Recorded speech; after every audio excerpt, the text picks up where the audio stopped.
Esta semana vamos a continuar con la serie que es los renacimientos.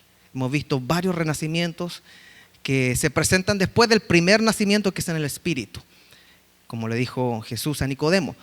Y nos corresponde el renacer del conocimiento.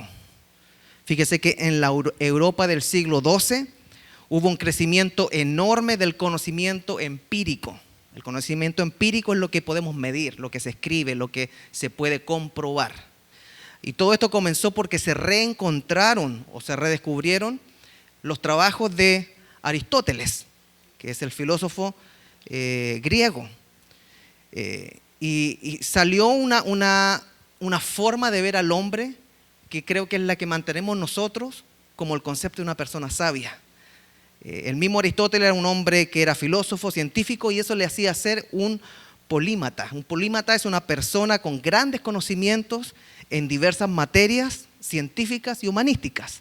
Entonces, nace el comienzo de las agrupaciones de profesores o comunidades de profesores, y se organizaron en Europa las universidades no religiosas. Y entonces comenzaron a competir con los monasterios, que eran los encargados de la educación. La Iglesia Católica Romana tenía el monopolio de educar en ese tiempo. Lo que ellos decían se hacía. Pero comenzaron a nacer en el siglo XII este nuevo sistema de pensar de que una persona puede ser sabia a través del conocimiento científico y de las ciencias naturales. De ahí comenzaron a surgir las primeras licenciaturas y los primeros máster, en el cual ellos tenían que defender con una tesis su máster, presentándose ante sus profesores, y la defensa de la tesis para obtener el máster duraba una semana a veces, debatiendo.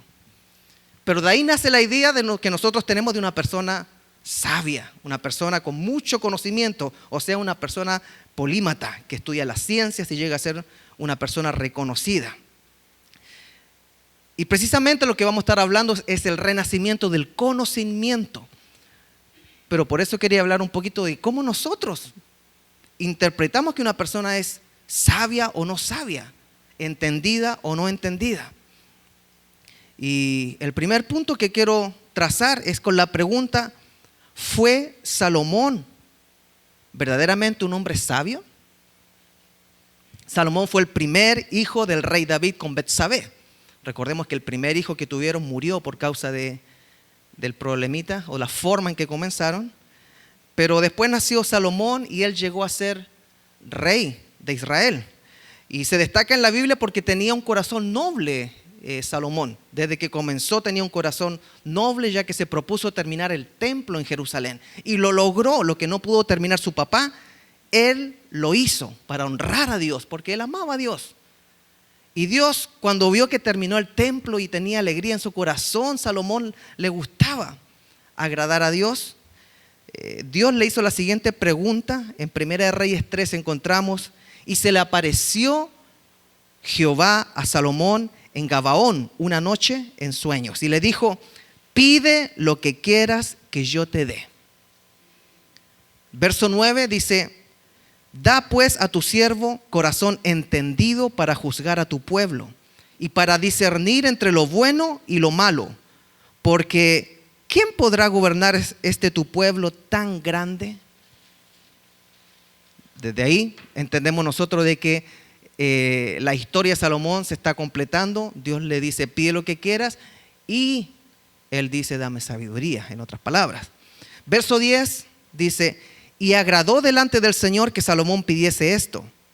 Y le dijo Dios: porque has demandado esto, y no pediste para ti muchos días, ni pediste para ti riquezas, ni pediste la vida de tus enemigos, sino que demandaste para ti inteligencia para oír juicio. He aquí lo he hecho conforme a tus palabras. He aquí que te he dado corazón sabio y entendido. Por tanto, tanto que no ha habido antes de ti otro como tú, ni después de ti se levantará otro como tú. Y aún también te he dado las cosas que no pediste, riquezas y gloria, de tal manera que entre los reyes ninguno haya como tú en todos tus días. Aquí quiero hacer una paradita y decirle el verso que viene es muy importante. Verso 14, coloqué condicional. Dios continúa diciendo, y si anduvieres en mis caminos, aquí hay una pausa. Todo lo demás ya estaba dado, pero ahora viene algo condicional. Y si anduvieres en mis caminos, guardando mis estatutos y mis mandamientos, como anduvo David tu padre, yo alargaré tus días. Fíjese que aquí hay algo muy interesante. Desde el verso 9 al 13 vemos como Dios le da el conocimiento extremo en todas las cosas y asuntos terrenales. Se lo da.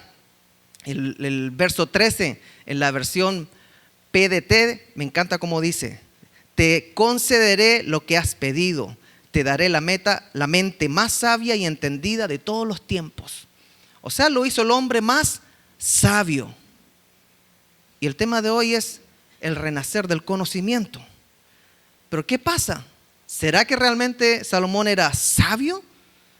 Si vamos a Primera de Reyes 4, encontramos la siguiente afirmación que viene después.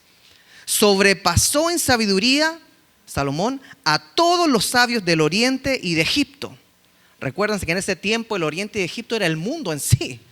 De ahí partía todo lo que hoy día llamamos ciencias. En efecto, fue más sabio que nadie, más que Etán de Esraíta y más que Emán, Calcol y Dardá, los hijos de Mahol. No me pregunte quiénes fueron. Por eso la fama de Salomón se difundió por todas las naciones vecinas. Compuso 3000 proverbios y 1005 canciones. También enseñó acerca de las bestias y las aves, los reptiles y los peces. Los reyes de todas las naciones del mundo que se enteraron de la sabiduría de Salomón enviaron a sus representantes para que lo escucharan. La vida terrenal de Salomón llegó a ser la vida más admirada en la tierra conocida o en el mundo conocido de ese tiempo. Equivalía a tener el rostro en la revista Time todos los años como hombre del año. Por todas las décadas, Salomón era el más conocido entre todas las naciones. Pero había un pequeño detalle que Salomón olvidó. Y esto lo encontramos en el versículo que le mencioné. Volvamos al versículo 14. Condicional. Y si anduvieres en mis caminos, guardando mis estatutos y mis mandamientos, como anduvo David tu padre, yo alargaré tus días. Aparentemente Dios quería darle a Salomón, aparte de toda la sabiduría, quería darle una vida larga. Ese era el asunto. Por eso separó esta condición. Pero esta vida larga que Dios quería darle estaba condicionada al requisito de guardar sus estatutos, andar en sus caminos y en sus mandamientos, como lo hizo su padre, el rey David. Ahora, la pregunta sería, ¿qué tenía en mente Dios cuando le dice te quiero dar una vida larga? O sea, ¿cuál era el patrón de medida por el cual se medía una vida larga a una vida corta? Pues si vamos a Génesis 6:3, tenemos la expectativa de vida que Dios mismo le dio al hombre después del diluvio. Génesis 6:3 dice, pero el Señor dijo, mi espíritu no permanecerá en el ser humano para siempre, porque no es más que un simple mortal. Por eso vivirá solamente 120 años. Esa era la expectativa de vida máxima que se había colocado después del diluvio. Antes del diluvio, acuérdense que encontramos a Enoc, Adán y Eva, que casi llegan a los 1000. Ahora, Dios quería alargarle los días a la vida de Salomón. Pero el rey Salomón murió por causas naturales a los 80 años. A los 80 años, que para ese tiempo era joven. Ahora alguno dirá, ¿pero qué tiene que ver esto con el tema del conocimiento? La verdad es que tiene muchísimo que ver. Es más, Dios nos entrega la respuesta a través del mismo Salomón en uno de sus proverbios. Proverbios 1:7 dice, el principio de la sabiduría es el temor de Jehová. Los insensatos desprecian la sabiduría y las enseñanzas Y en todas las otras versiones aparece, en vez de enseñanza, la disciplina. La versión TLA me encanta porque lo dice de esta manera. Es traducción al lenguaje actual, TLA. Dice, todo el que quiera ser sabio debe empezar por obedecer a Dios. Ahí le aclara a las personas que, o sea que Dios quiere que yo le tenga miedo, porque el principio de la sabiduría es el temor a Jehová. No, toda persona que quiera ser sabia debe empezar por obedecer a Dios. Pero la gente ignorante no quiere ser corregida ni llegar a ser sabia. Ahora, ¿qué fue exactamente lo que le dijo Dios a Salomón? Si anduvieres en mis caminos, guardando mis estatutos y mis mandamientos como anduvo David tu padre, yo alargaré tus días. Estaba hablando precisamente de andar como Dios quiere que andemos, obedeciéndolo. La gran mayoría conoce que el rey David, el padre de Salomón, en una etapa de su vida anduvo muy mal. Cuando vio a Betsabé, la mandó a buscar, le gustó, miróla, trajóla, preñóla, escondió el asunto, mandó a matar a su esposo colocándolo al frente de batalla y se olvidó. Pensó que todo quedó ahí. Vino el profeta, lo confrontó y se arrepintió. Y aquí hay algo bien interesante, porque hay una gran diferencia entre David y Salomón. David partió mal en esa etapa, pero se arrepintió y terminó bien.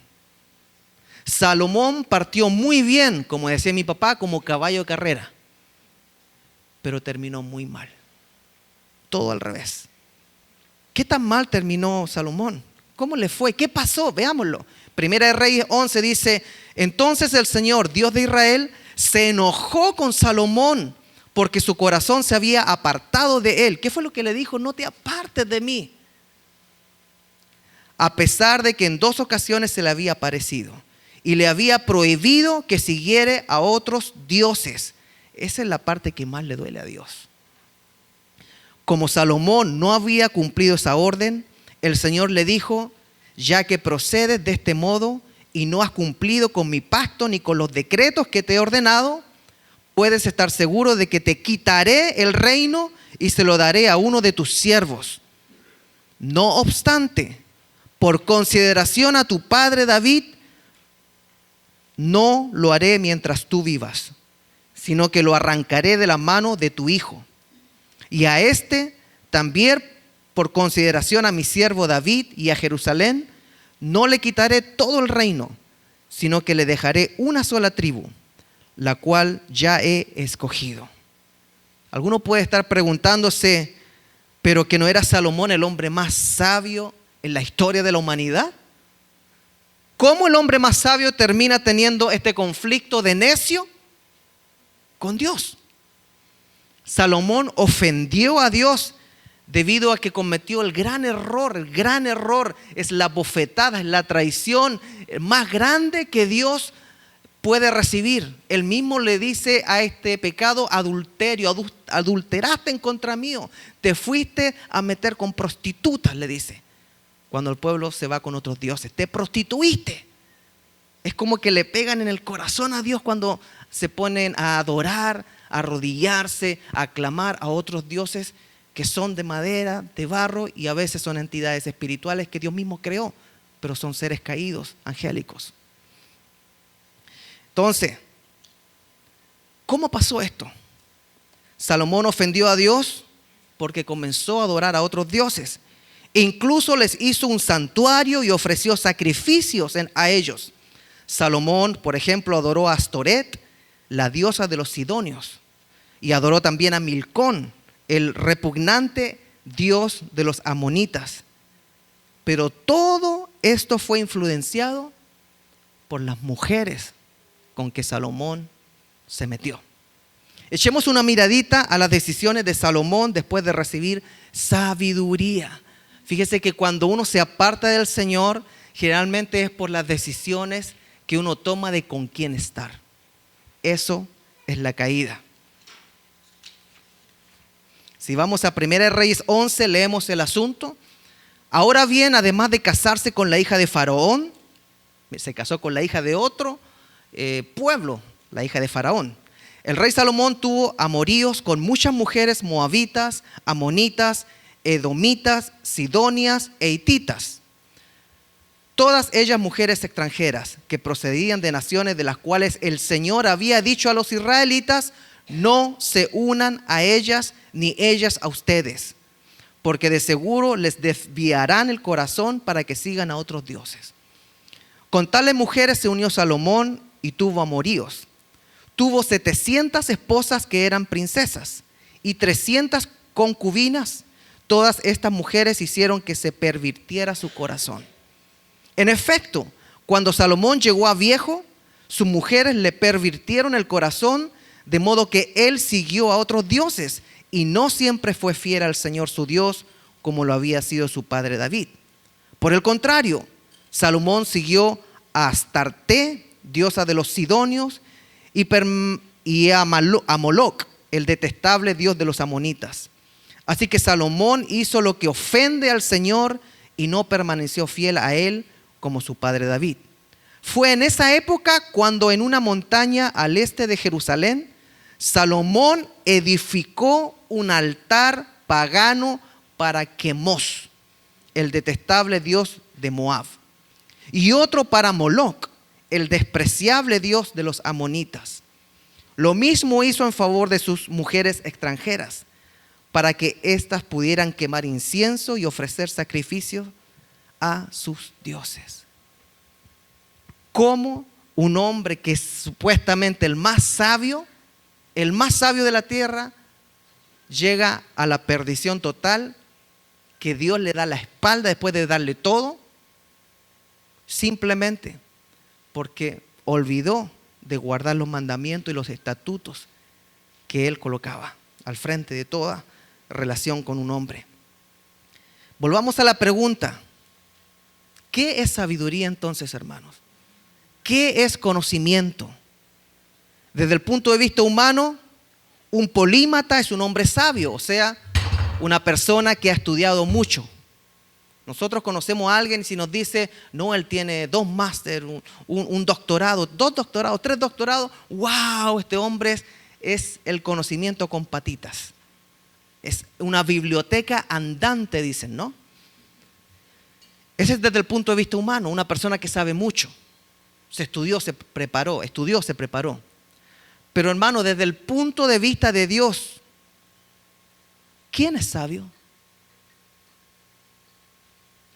La palabra nos dice, desde el punto de vista de Dios, una persona sabia es la que anda en los caminos de Él.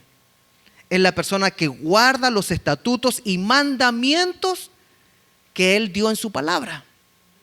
Y estas 2 cosas, guardar los estatutos, mandamientos, andar en los caminos de Dios, producen vivir en temor a Dios, en reverencia a Dios. Eso es una persona sabia para Dios. Ahora, una pregunta: ¿cuánto yo conozco a Dios? ¿Cuánto yo conozco a Dios? ¿Cuánto usted conoce a Dios? No, pastores, que yo tengo 35 años en el Evangelio, en la iglesia metodista, pentecostal y de la asamblea de la bautista y nombre el currículum. Y uno, como la palabra dice, por sus frutos los conoceréis, va a mirar lo que hace, cómo se comporta, y uno dice: Dios mío, yo la colocaría en la primera clase de discipulado. ¿Cuánto conozco a Dios? Todo ser humano tiene algún conocimiento de Dios, eso es indudable. Pero son muy pocos los que realmente conocen a Dios. Una cosa es conocer de Dios y otra es conocer a Dios. Ahora también una persona puede llegar a conocer muchísimo de Dios. Es más, para eso se estudia teología. E incluso los filósofos necesitan estudiar la Biblia para tener su defensa de título también. Pero un teólogo o filósofo que conoce mucho de la Biblia no necesariamente quiere decir que conoce a Dios. Puede conocer de Dios, pero no conoce a Dios. Solamente cuando tenemos una experiencia personal con Dios es cuando podemos llegar a conocer a Dios. Por ejemplo, Job. Job era un hombre justo, recto ante los ojos de Dios. Pero aún Job mismo reconoce que fue la prueba, fue el dolor, fue la pérdida, el abandono, la tragedia, la tribulación, lo que lo llevó a tener una experiencia para ver a Dios y no conocer de Dios. Job mismo lo dice en sus palabras, Job 42:5, de oídas había oído hablar de ti, pero ahora he tenido una experiencia contigo, ahora te veo con mis propios ojos. Por tanto, me retracto de lo que he dicho y me arrepiento en polvo y cenizas. Vamos a mismo versículo, pero la versión TLA. Lo que antes sabía de ti era lo que me habían contado, pero ahora mis ojos te han visto y he llegado a conocerte. Así que retiro lo dicho y te ruego que me perdones. En otras palabras, lo que sabía de Dios, Job, era lo que había aprendido humanamente. Era lo que le enseñaron en la iglesia el domingo, en la escuela dominical quizás.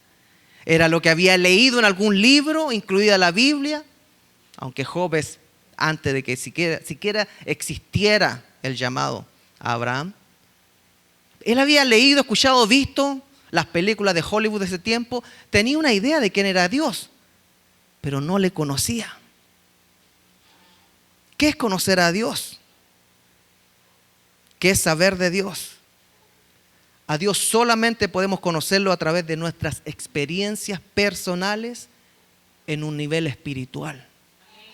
Cuando Job dice, de oídas te había oído, pero ahora mis ojos te ven, no significa que Dios se le colocaba al frente, le decía, ¿cómo estás? Mucho gusto. Vivió una experiencia espiritual en la cual Dios se le reveló a él a su vida.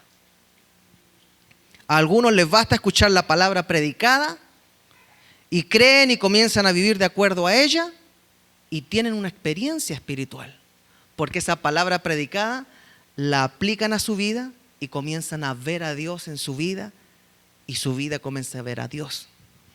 Y a otros nos toca por las pérdidas que tenemos, a la mala, a través del dolor, de la traición, del justo pago de nuestros errores, a través de la lógica consecuencia de nuestras decisiones, se crea un ambiente propicio para que nuestro corazón se abra. Y es ahí cuando decidimos, voy a buscar a Dios. Muchos hemos pasado por eso. Por muchos años escuché la palabra, pero fue el momento en que terminé en el suelo, derrotado, fracasado, que decidí buscar de Dios, porque lo necesitaba como una ave herida que se muere en el suelo, como dicen. Lo necesitaba como una persona sedienta de agua en el desierto, buscando una gotita de agua. Decía un profesor mío en Chile, ustedes porque leen los títulos de los diarios, piensan que conocen y saben todo el asunto en cuestión y cometen la estupidez de entrar en discusiones de temas que no conocen, solamente porque leyeron el titular. Lamentablemente era verdad lo que decía este profesor. Y ahora yo lo traigo a mi vida. Muchos de nosotros leemos los títulos de las noticias y platicamos como si supiéramos del tema. Muchos de nosotros leemos un artículo y ya pensamos que tenemos una visión amplia del tema. Mi esposa está a punto de graduarse en psicología y cada vez que yo hago un comentario de algo que leí, ella me dice, cállate Claudio, eso no es todo, cállate, necesitas aprender más. Y yo, bueno, ya. Es que necesitamos estar al lado de una persona que sabe del tema y que se dé cuenta que nosotros solamente leemos el título o el resumen. Pero en cuanto al conocimiento de Dios, ¿será que hacemos lo mismo? ¿Será que nos acostumbramos a leer los títulos de los temas, los títulos de las predicaciones, un resumen de la prédica? Todas las semanas me da mucho gusto recibir un resumen de la prédica de parte del hermano Dennis. Porque le he dicho, mira hermano, aparte que somos amigos, yo soy tu pastor. Y yo necesito saber que tú estás realmente asimilando y escuchando lo que se predica. Estás alimentándote espiritualmente. Así que al que más se le da, más se le demanda. ¿Me podrías hacer un resumen de los 3 puntos que entrego por lo menos? Y haya sido consistente en mandarme, pastor, este domingo predicó de esto, y me llega el martes, el miércoles, y eso me anima a mí a seguir. Wow, realmente no fue solamente un título de domingo. Algunos se lo di hasta el título, así eso.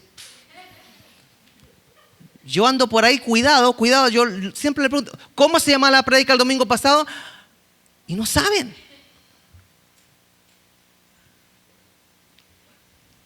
¿Cómo nos comportamos nosotros para conocer a Dios? Porque ese es el tema, ¿cómo llegamos a conocer a Dios?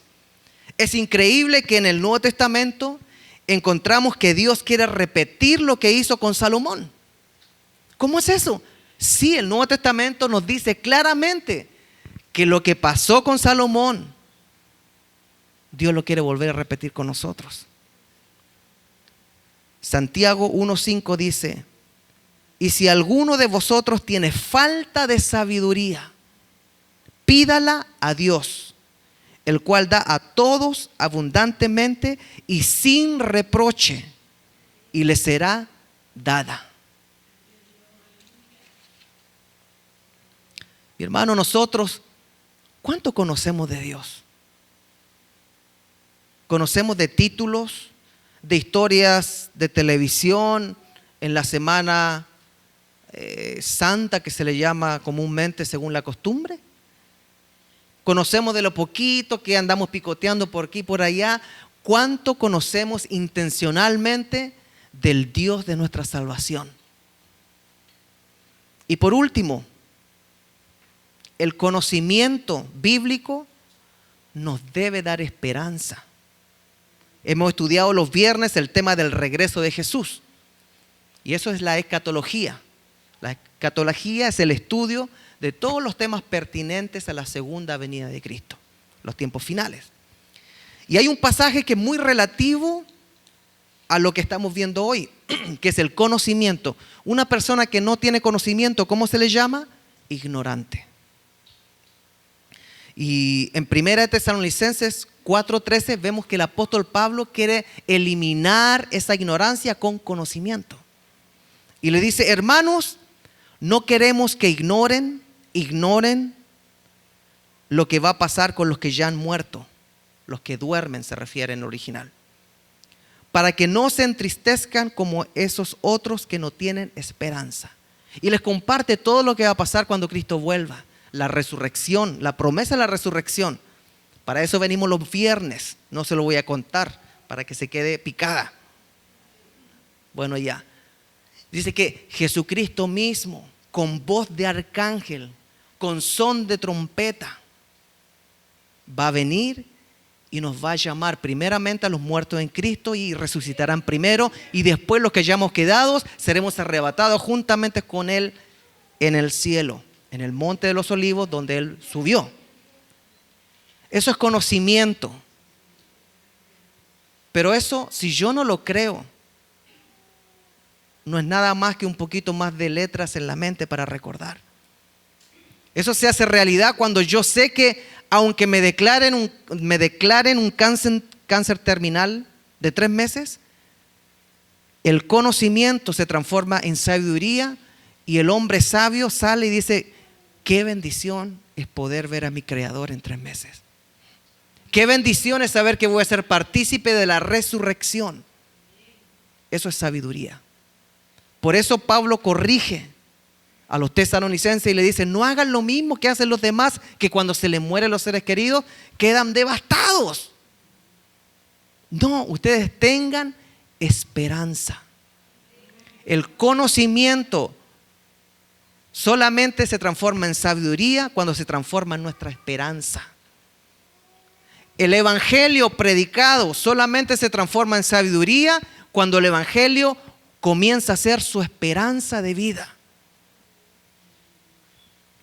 Romanos 15:13 explica esto mismo y lo dice: que el Dios de la esperanza los llene de toda alegría y paz. El Dios de la esperanza. ¿Quién estaba diciendo esto? El apóstol Pablo. Era el Saulo que perseguía a los cristianos. Era el Saulo que Dios tuvo que botar del caballo. Jesucristo se le apareció cuando él iba camino a Damasco para seguir persiguiendo a los cristianos. Y lo botó del caballo. Y no solamente botó del caballo su físico, sino que botó del caballo todo el conocimiento que tenía Pablo o Saulo en ese tiempo de Dios. Porque él mismo dijo que era fariseo de cepa, de crianza, era un maestro de la ley, Saulo. Entonces Jesús sale al encuentro de él, porque Saulo perseguía a la iglesia, y le dice: te me caes del caballo con todo tu conocimiento. ¡Puah! Y te me quedas ciego por 3 días con todo tu conocimiento. Y Saulo comienza a hacer una pregunta que deberíamos hacer nosotros por lo menos los domingos: cerrar los ojos, levantar nuestras manos y decir: ¿quién eres tú, Señor? ¿Quién eres tú? ¿Quién es el que mueve a un pastor a predicar ante las personas? ¿Quién es el que llama a misioneros a ir al campo donde nadie quiere ir, en países que ni siquiera ofrecen los mínimos detalles de seguridad para ellos? ¿Quién es el que llama a dirigir una iglesia a personas que podrían estar haciendo cualquier otra cosa en sus conocimientos terrenales?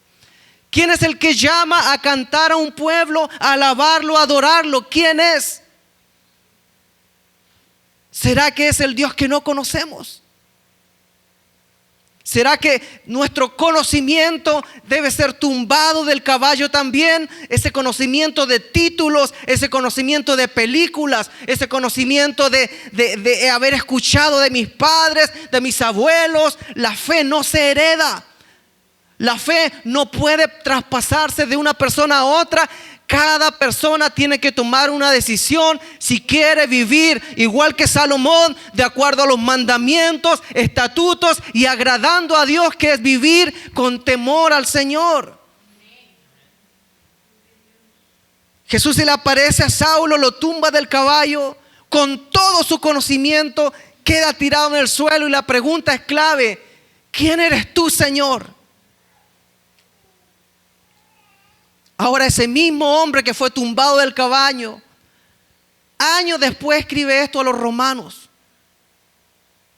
que el Dios de la esperanza los llene de toda alegría y paz a ustedes que creen en Él, para que rebosen de esperanza por el poder del Espíritu Santo. El conocimiento verdadero de Dios debe provocar lo que dice precisamente el apóstol Pablo. Mi hermano, ¿conocemos a Dios nosotros? Veamos. Si realmente conocemos a Dios, debe llenarnos ese conocimiento de esperanza. Debe llenarnos de toda alegría. Debe llenarnos de toda paz, de acuerdo a este versículo. Pero esa alegría, esa paz, esa esperanza es exclusivamente para los que creen, para los que han sido tumbados del caballo en el que andaban. Nos hace rebosar de esperanza, dice, rebosar de esperanza, pero por el poder del Espíritu Santo. O sea, ¿qué significa esto? Nos da a entender que todo el conocimiento de Dios solamente se transforma en sabiduría en nosotros cuando está la participación de la tercera persona de la Trinidad, que es el Espíritu Santo. Una persona puede saber mucho de la Biblia, un teólogo puede ser el más sabio, pero quizás no es cristiano. Pero un cristiano no puede saber mucho, pero si ha tenido una experiencia con Jesús, es una persona sabia, porque sabe que mejor es servir a un Dios vivo, su creador, y el único que le puede dar verdadera esperanza. Déselo fuerte al Señor. Él no puso su evangelio en la boca de las personas que eran más eruditas, los más entendidos, los que merecían recibir el secreto y los misterios de Dios. Al contrario, nos enseña las Escrituras de que el misterio de Dios fue puesto a los que menos podrían merecerlo bajo el ojo humano. Jesucristo perfectamente podría haberse buscado a un fariseo como discípulo, pero ningún fariseo, ningún saduceo, ningún maestro de la ley, ningún rabí calificó para estar con Jesús, porque él buscó a lo más despreciado, lo menos relacionado con Dios, para dar a entender de que él iba a comenzar el conocimiento, la revelación de Dios con el pueblo. Ya no eran los exclusivamente preparados para interpretar a Dios, sino que ahora eran hombres toscos, mal hablados, pescadores, revolucionarios, personas que robaban dinero porque trabajaban manipulando dinero. Él llamó a todos ellos y se reveló a ellos en conocimiento que les dio esperanza y les transformó la vida. Mi hermano, todos los discípulos fueron botados de sus caballos. Tuvieron que dejar la percepción poca que tenían y tuvieron que entender de que Dios, Jesucristo mismo, los estaba llamando a que vivieran una vida nueva, una esperanza nueva a través del Espíritu Santo que Él derramaría en ellos. Esto se completó en el día de Pentecostés, donde el Espíritu Santo viene no para hacer una sesión desordenada, sino para empoderarlos y decirles: vayan a todas las naciones y prediquen el Evangelio, hagan discípulos, bauticen en el nombre del Padre, el Hijo y el Espíritu Santo. Cumplan lo que les dije cuando yo estaba subiendo a mi Padre. El renacer del conocimiento de Dios nos va a hacer caernos de nuestro caballo.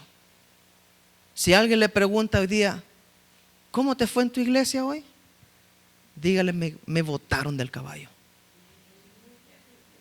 Si no puede decir que se cayó del caballo, pídale que Dios tenga misericordia de usted. Al igual que el apóstol Pablo, quizás nos toque estar ciego por un tiempo. A Pablo le tocó 3 días estar en la oscuridad total, encerrado en una casa en Damasco.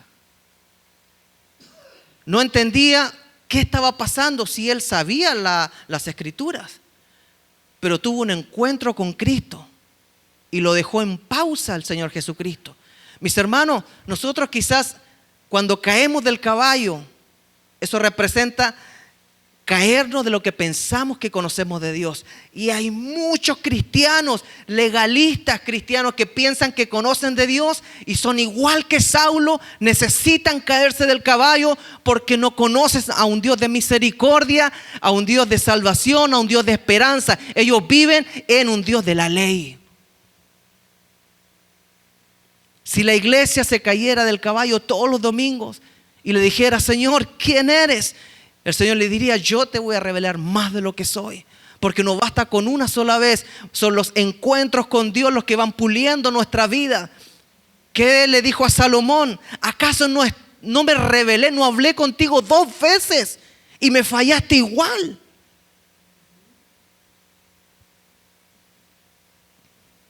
No veremos con claridad las cosas quizás cuando nos bajamos del caballo. ¿Qué nos bajamos? Cuando nos tumban del caballo con el Evangelio. Pero es que me dijeron esto, no, que no me concuerda, no entiendo, no tengo claridad. Está bien que no veas con claridad. ¿Por qué? Porque Saulo pasó 3 días sin ver nada, sin comer nada, porque había tenido un encuentro con Dios. Y Dios tuvo que mandar a Ananías para que lo ministrara. Y ahí Dios va a colocar personas que van a comenzar a ministrar a los que caen del caballo con todo su conocimiento. El conocimiento que tenían se queda en la tierra y se levanta un hombre listo para recibir vino nuevo.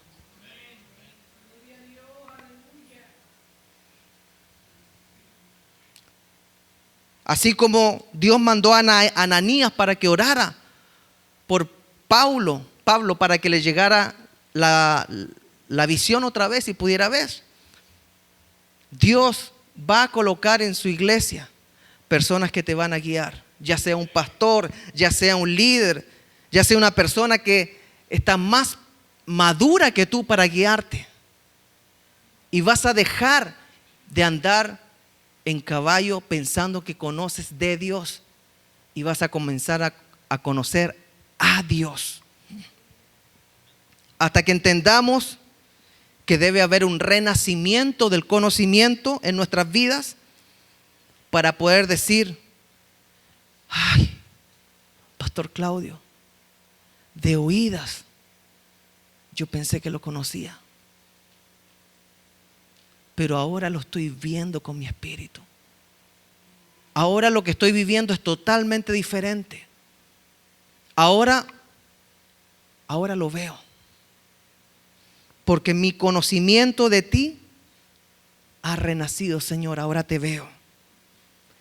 Y va renaciendo todos los días como la luz de la aurora que va en crecimiento todos los días.